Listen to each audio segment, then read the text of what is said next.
मेरे साथ मौजूद हैं सीनियर रहनुमा हैं पाकिस्तान मुस्लिम लीग नून आबिद रज़ा कोटला साहब। जनाब जो साहब, बहुत शुक्रिया आपने वक्त दिया। मेहरबानी। ये क्या है, हुकूमत तो आपकी है, मुस्लिम लीग नून की हुकूमत चल रही है, आप लेकिन खफा खफा रूठे रूठे और कह रहे हैं कि चौधरी सालिक हुसैन भी ठीक नहीं जीते, चौधरी शाफे भी, आप एक फेडरल मिनिस्टर, एक सूबाई वज़ीर, आप कह रहे हैं इनका मैंडेट नकली है, जैली है।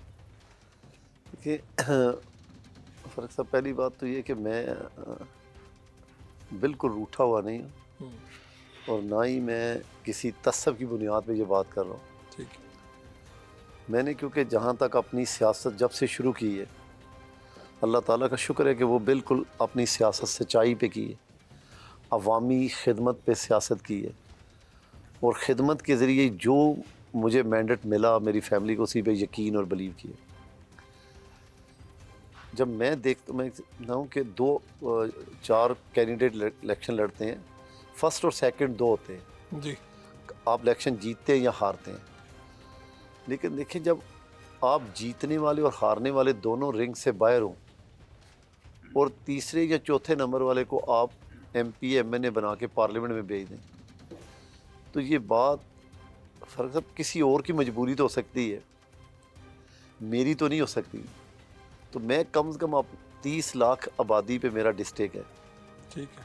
तो मुझे ये समझ नहीं आती, अगर मैं भी नुमाइंदगी नहीं करूँगा, अगर मैं भी कहीं पार्टी का हया करूँगा, कहीं किसी का दबाव अपने ज़हन में रखूँगा, तो फिर मेरे पास एक ही सलूशन है कि मैं सियासत से दस्तबरदार हो जाऊँ।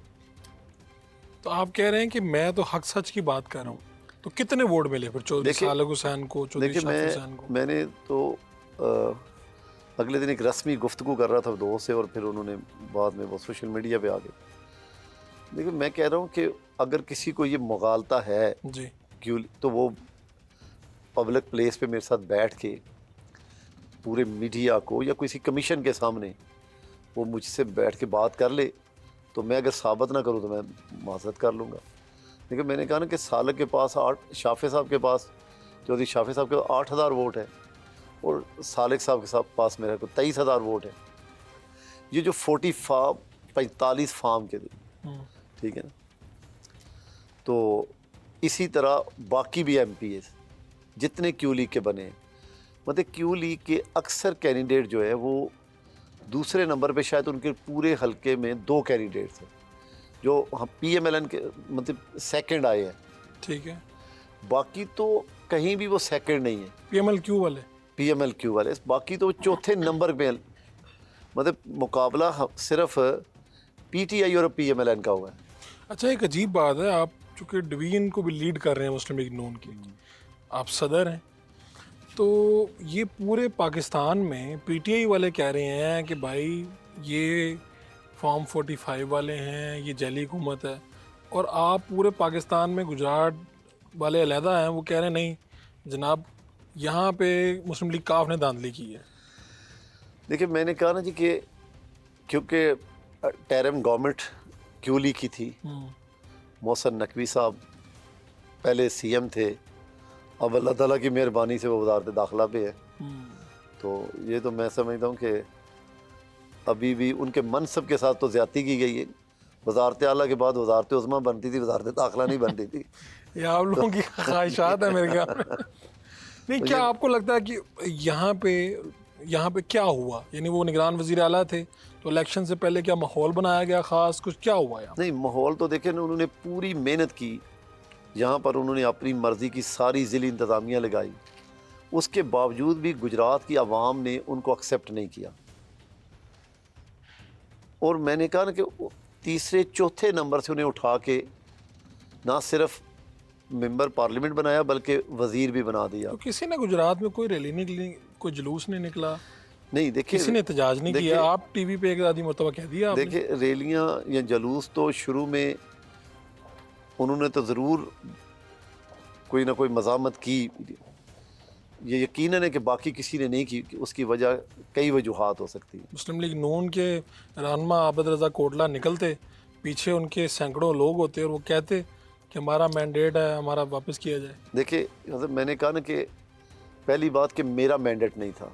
ठीक है। मैं अगर फर्स्ट पे होता तो मुझे वो हरवाते तो फिर शायद मैं अब तक यहाँ मेरे लिए जेल हो सकती थी या कब्र हो सकती थी, तीसरा रास्ता नहीं था मेरे पास। आप कह रहे हैं जो कि मेरा नंबर दूसरा है। ठीक है, जब मैंने कहा कि मेरी पूरी जमात का दूसरा नंबर है, हम पीटीआई के हर कैंडिडेट के सेकंड आए हैं। क्यों, ये क्यों हुआ? चले यहीं से शुरू ठीक करते है, हैं। देखिए यहीं से कि मैं ये समझता हूँ कि बड़ा सिंपल सा मुहावरा है, जो डटता है वोट उसके साथ खड़ा होता है। ठीक है। देखें, मैं ये समझता हूँ कि इमरान डट गया और वोट उसके साथ खड़ा हो गया। अच्छा। ठीक है ना, हम ये हवा चली है जिसे आप डिनाई नहीं कर सकते। और आप कह रहे हैं ये बहादुरी का वोट है। ठीक है ना, ये अगर कोई इस तरह डट जाएगा कोई भी हो तो उसको वोट मिल जाएगा। देखिए, यही वोट तो आपको भी डटने की वजह से मिलता है। कारकर्दगी और डटना। मियां नवाज शरीफ साहब जब भी डटते रहे, जब गुलाम साहब ने उन्हें निकाला तो उन्होंने कहा कि मैं डिक्टेशन नहीं लूँगा, तो आप देखें कि 97 में मियां नवाज शरीफ साहब को किस कदर वोट मिला। ठीक है ना, यही पोजीशन आप माजी में जाएंगे तो शेख मुजीबुर रहमान को भी ऐसा ही मैंडेट मिला, जुल्फ़िकार भुट्टो साहब को भी मिला। ये तो हमेशा, ये कोई पहली दफ़ा नहीं हुआ। ठीक है ना, और ये कोई मुस्तकिल नहीं है।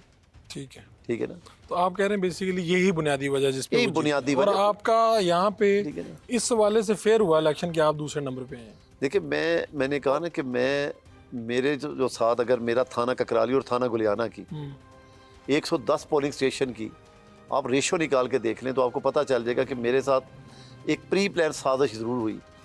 लेकिन उसके बावजूद मैं कहता हूँ कि जो वोट पड़ा है मुझे या पीटीआई को, वो मैं उसे मानता तो हूँ। ये प्री प्लान साजिश किसने की है? देखिए, यकीनन क्योंकि मेरे तो अंगेज सीएम मोहसिन नकवी था। ठीक है, उन्होंने की और उन्होंने 110 प्रेसिडिंग, एक दिन रात को सुबह पोलिंग और गायब हो जाए और फिर सुबह कमिश्नर यहाँ पर, कमिश्नर साहब डीसी गुजरात आके सराय आलमगीर बैठ जाए और फिर वो सुबह क्लास 4 का मुलाजम मिले, पटवारी मिले, जिसे मिले उसे एक प्रेसिडिंग बना के भेज दें, सिर्फ जस्ट एक फॉर्मेलिटी। तो आपको बाहर करने के लिए और अपने लोगों को। कोई भी मेरा पोलिंग स्टेशन आप पूरी रीडिंग कर लें, 10, 11, 12 बजे से 1, 1:30 बजे से पहले शुरू नहीं हुआ और 5 बजे क्लोज कर दिया तो गया। आप ये सारी फाइलें उठा के आपने मुस्लिम लीग नून की क़यादत के सामने तो रखी होंगी कि आपने जो भी इत्तेहाद किया इसका खमियाजा मुझे क्यों भुगतना पड़ रहा है? इसमें बड़ा सब दो मुख्तलिफ चीज़ें हैं ना जी। मैं ज़रूर करता अगर कोई मैकेनिज़्म उस वक़्त बनता जब आपने चौथे नंबर वालों के नोटिफिकेशन होते देखे, तो अब आपके लिए कोई ऐसी पॉसिबिलिटी नहीं रही थी कि आप उस रिकॉर्ड को लेके कहीं जाते। आपको भी तो ऑफर हो सकती थी कि आप जीत जाए। नहीं, देखिए मेरा ख्याल है कि मुझे पहली तो चीज़ के सच्चाई को तस्लीम करना चाहिए। जब मुझे ज़ाहरी तौर पे जो मैंडेट मिला है वो विनिंग मैंडेट नहीं था। मेरा हमेशा सारे इदारों से, अपनी पार्टी से भी एक ही मुतालबा है कि मेरे 2 थानों का रीपोलिंग करवाएं।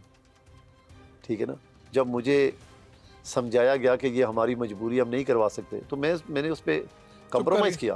खामोश हो गया। देखिए अपनी तबीयत के बरक्स। एक आपकी हद है ना, आप जब आपको पता हो कि यहाँ हर चीज़ एक मैनेज है तो आप दीवार में टक्कर मारने का कोई फ़ायदा तो फिर 5 साल क्या ये डेरे पे बैठे रहेंगे?